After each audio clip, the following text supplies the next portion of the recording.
Hey everyone, welcome to our podcast. I am Franklin and I'm here with Xavier. and Gordon. And today we're talking about Paper Towns by John Green, focusing on chapters 5 and 6, pages 118 to 130. yeah, and instead of in these chapters things start getting more serious because Margot has officially been reported missing. And instead of just brushing it off like everyone else at school, Quinton really starts to think deeply about it. Right, so in this podcast we're going to focus on big themes from these chapters, which is obsession versus reality.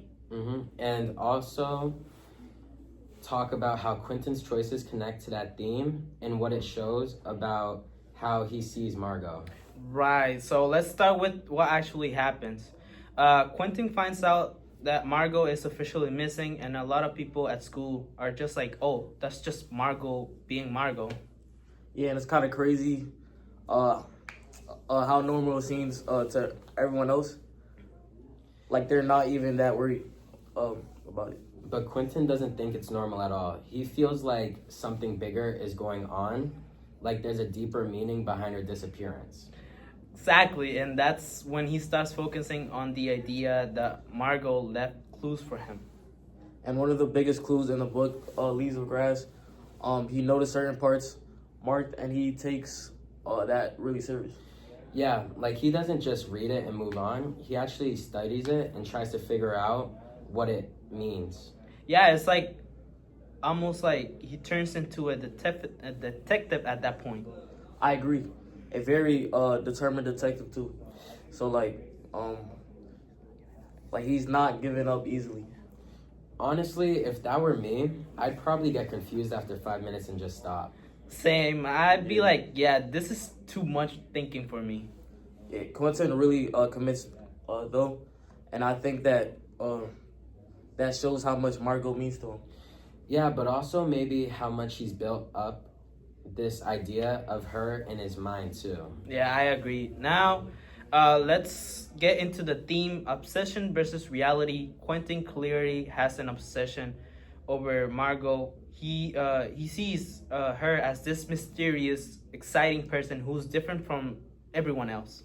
Yeah, he kind of puts her on a pedestal, like she's almost too perfect in his mind. There's even a moment where Quentin basically says he doesn't know if he's thinking about the real Margot or just the idea of her. That part stood out of me a lot because it shows he's starting to question his own thoughts. Exactly. And it shows that maybe he doesn't actually know her as well as he thinks he does. Yeah. Another example is when he believes all the clues were meant specifically for him. Like, he thinks he's the only one who could truly understand Margot.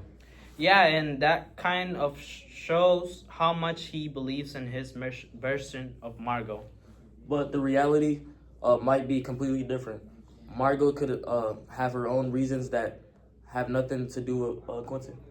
Yeah, that's what makes it interesting. Quentin thinks everything is connected to him, but it might not be at all. And I think that's something a lot of people do. Like sometimes we create this perfect image of someone, but we don't know the real of them. Yeah. We focus on what we want them to be instead of who they actually are. Right. Quentin is starting to realize that, but he's not fully there yet. Yeah, and I agree. So let's get to our essential question is how do the characters' choices help develop the theme? Quentin's biggest choice is deciding to follow the clues and trying to figure everything out. Yeah, because by doing that, he shows how much he believes in the idea that Margot left something for him. But at the same time, those choices also push him to think more deeply about who Margot really is. Yeah, and it kind of forces him to question himself. Like, do I actually know her, or do I just think I do? Exactly, Gordon. And I think that's where the theme really develops. His actions are what lead him to start realizing that the difference between his imagination and reality. Yeah, I agree, and also I think his choice shows how obsessed he's becoming. Yeah. Now, not in a bad way, but definitely, very focused. Yeah, I agree. I don't know if I agree with that. It's kind of intense. Like, imagine someone analyzing you did, like, to that extent, you know? That will be stressful. Yeah, I'd be like relaxed. It's not that deep. Meanwhile, Quentin is like, no, it is that deep. That actually shows how different perspectives can be. Quentin sees everything as meaningful, while others people don't. Yeah. One thing I realized is that this chapter isn't just about finding Margot. It's more about Quentin understanding her and Right. also understanding himself. Yeah. Yeah, and I think it shows how people can grow when they start questioning their own assumptions. I agree. And Quentin is starting to realize that people aren't as simple as we think. And that you can't just turn someone into an idea or a symbol. Yeah, because at the end of the day, Margot is a real person with her own thoughts and problems. Not just a mystery to solve. Exactly. So, to wrap everything, chapters 5 and 6 shows Quentin trying to understand Margot's disappearance and the clues that he thinks she left behind. We focused on the theme of idolization versus reality, which shows the difference between how Quentin imagines Margot and who she might actually be. And through Quentin's choices, especially his decisions, follows the clues we see. How he starts to question his understanding of her.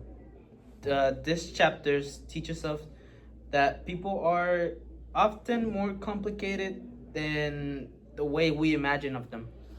And that is important to see people for who they really are, not just who we want them to be. Right. Yeah, because sometimes the version in your head isn't the real person at all. Thanks for listening to our podcast about Paper Towns by John Green. We hope you enjoyed it. And remember, not every highlighted book is a secret clue. Yeah, sometimes it's just like someone studying. Thanks for listening. Thanks for listening. Thanks for listening. Bye.